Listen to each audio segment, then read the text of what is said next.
So, ayun, may nagtanong sa atin guys, nagtanong kung may lahi ba tayong Chinese. Idol, may lahi ka bang Chinese? So, wala po. Wala pong lahing Chinese. At hindi rin po ako Pilipino. Opo, na totoo po yung narinig nyo, hindi po ako Pilipino. Pero pusong Pinoy po ako. Alam nyo kung bakit? Ipapaliwanag ko sa inyo. Ganito kasi yon. Sa mother side ko, ang yung lolo ko ang pangalan ay Carias Domingo, at yung lola ko naman ay Minang Pasqua. So tunog pa lang ng mga apelyido ay ano na, foreigner na, lahing Kastila, di ba? So sa father side ko naman, ito mga tunog ibang lahi naman. Ang sa lolo ko naman sa father side ay ang nakakatawa nito, yung lola at lola ko sa father side ay isang letra lang ang pinagkaiba ng pangalan. Yung lolo ko Asyong Budwan. So parang kakaiba, di ba? Parang foreigner yung pagkakabigkas, Budwan. And then yung lola ko naman ay Asyang, di ba? Asyang Rilyu Rasa. So, di ba? Parang foreigner yung mga apelyido.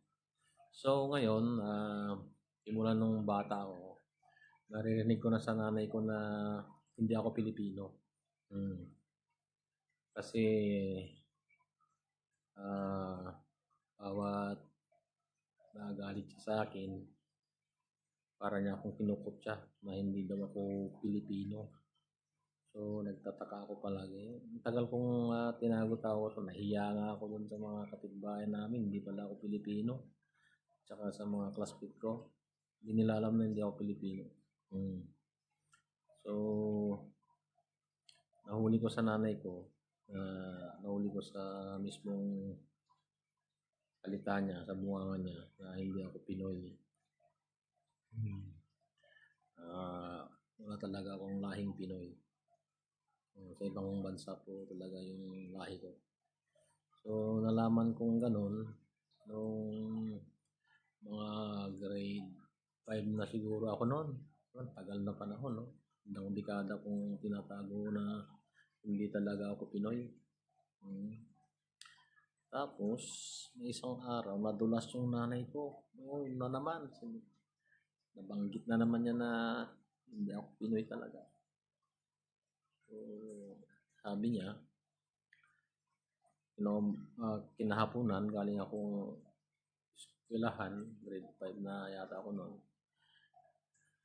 Pagdating ko sa bahay, mga alas 5:30 na siguro, nagalit na naman siya, kinutya na naman ako. Yun yung sabi niya, Portugis kang bata ka, nanguha ka na naman ng pera na hindi nagpapaalam. So doon ko nalaman na Portugis pala ako, hindi pala ako Pilipino, guys. Saklap, di ba? Pero okay naman, pusong Pinoy pa rin ako kahit Portugis ako. Lagi niyang sinasabi yun, Portugis kang bata ka, late ka na naman ng uwi. Portugis kang bata ka, hindi ka na naman nagsaing. Portugis kang bata ka, hindi ka na naman nag-igib. So napagtanto ko, Portugis talaga ako, guys. Hindi ako Pilipino. Oh,